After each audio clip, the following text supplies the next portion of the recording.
Vous êtes sur RTL. RTL Matin, Yves Calvi. Bonjour Laurent Gérard. Bonjour Yves. Bonjour Mademoiselle Jeanne. Bonjour Monsieur Calvi, bonjour tout le monde. Le gouvernement se laisse donc la possibilité de prolonger le pass sanitaire jusqu'en juillet 2022. Bonjour Olivier Véran. Bonjour madame. Vous aviez pourtant promis de retirer le pass sanitaire dès que l'épidémie serait sous contrôle. Tout à fait, mais c'est loin d'être le cas. Et c'est pas parce que les médias ne parlent plus que d'Éric Zemmour que le virus a disparu. Certes, mais tous les indicateurs sont plutôt au vert. C'est vrai, mais il y a plusieurs nuances de vert. Le vert émeraude, le vert chartreuse, le vert grenouille. Pour l'instant, les indicateurs sont au vert grenouille. Il me semble plus prudent de lever les restrictions quand nous aurons atteint le vert émeraude. Vous n'avez pas peur d'apporter de l'eau au moulin des antivax et des complotistes ? Je prends évidemment en compte l'avis des gens qui voient rouge, mais comme vous le savez, il existe plusieurs nuances de rouge. Le rouge framboise, le rouge cerise et le gros rouge qui tache. Tant que leurs critiques stagneront au niveau du gros rouge qui tache, il me semble plus prudent de prolonger le pass sanitaire. Les Républicains jouent l'unité depuis que Xavier Bertrand a annoncé qu'il participerait au congrès du parti. Bonjour Éric Ciotti. Bonjour madame. En effet, nous sommes unis. Un pour tous, tous pour un, comme disait Darta Dupont-Aignan, qui ferait bien de nous rejoindre aussi. En l'occurrence, c'était une phrase de D'Artagnan. Hein. Vous êtes sûr ? Oui. J'ai pourtant lu dans le livre Promenade de l'excellent Nicolas Sarkozy, que je prendrai d'ailleurs comme ministre de la Culture quand je serai élu président. J'espère que votre confiance en vous n'occasionnera pas une nouvelle prise de bec dans votre camp, parce que... Pourquoi vous parlez de prise de bec ? Je ne suis pas un canard. Non mais c'est juste une expression, Mais oui. passons. Vous vous êtes récemment enorgueilli de ne pas avoir fait barrage à Marine Le Pen en 2017. Vous n'avez pas peur que ça nuise à l'unité des Républicains ? Peut-être, mais je refuse catégoriquement de faire le barrage. Je ne suis pas un castor. Certes. Mais C'est imaginons nouveau, ça. que Marine Le Pen ou Éric Zemmour accèdent à l'Élysée et vous proposent un ministère. Vous acceptez ? Bien sûr. Xavier Bertrand a dit qu'il refusait catégoriquement de participer à une primaire avant de rejoindre notre congrès 15 jours plus tard. Je serai donc fidèle à sa ligne. Le retournage de veste, c'est ça l'unité républicaine. Et je ne suis pas un canard. Vous le savez, un livre qui vient de paraître dévoile l'histoire d'amour entre François Mitterrand, qui avait alors 71 ans, et une jeune fille de 19 ans, prénommée Claire. Cette relation amoureuse a duré 8 ans et fut l'objet d'une correspondance abondante dont nous vous dévoilons quelques extraits comme celui-ci.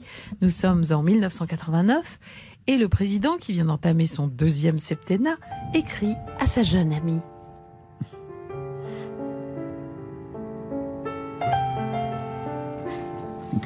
Ma Claire, mon clair de lune, ma clarinette. Depuis que tu es parti en séjour linguistique en Angleterre, je m'ennuie de toi. Je passe mes journées avec mon bonnet de Premier ministre, Michel Rocard.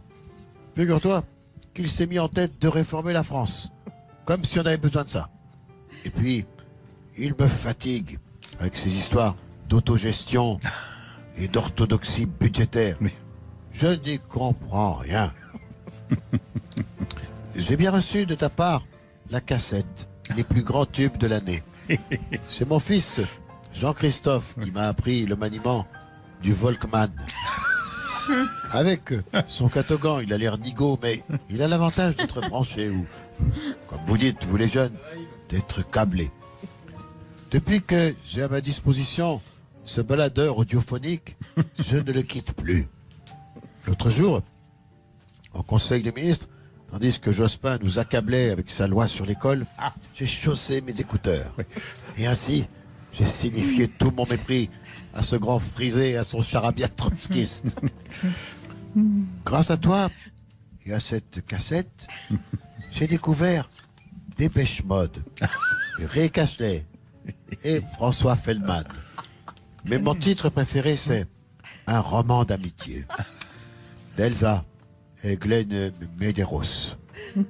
Les paroles me font penser à nous, ma clarinette. Un roman d'amitié qui s'élance comme un oiseau pour une histoire d'amour-vacances qui finit dans l'eau. Oui, bien sûr, ce n'est pas du Jacques Chardon, mais c'est joli. Et tu seras mon Elsa, je serai ton Glenn Medeiros. Je dois te laisser. Ma fille, cachée Mazarine, ne va pas tarder à rentrer de l'école. Bientôt, vous pourrez vous rencontrer. Vous avez tant de passions communes. Elle aussi porte une doudoune chevignon, des Vans à damier et un sac US. Tu sais, elle est taquine, ma Mazarine.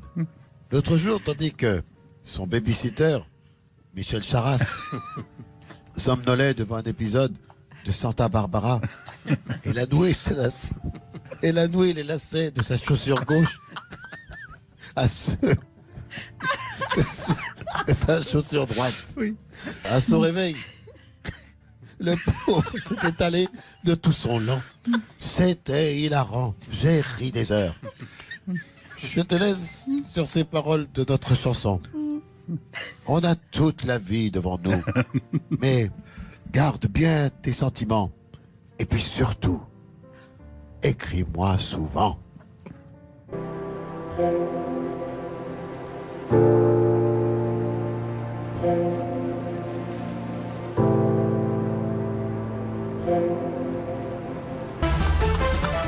Ah bon, de quel bon moment Rabada. passé avec Christophe Mitterrand. Il nous étonnera toujours. Hein. Ah oui, tout ça, c'est ça, je peux vous dire. Ça n'est pas fini. Hein. Ça n'est pas fini. Merci mille fois. On vous retrouve sur le site rtl.fr et bien entendu demain matin sur RTL avec grand plaisir. Bonne journée à tous. Joie. À demain. Et dans un instant, nous allons répondre à la question de Cyprien.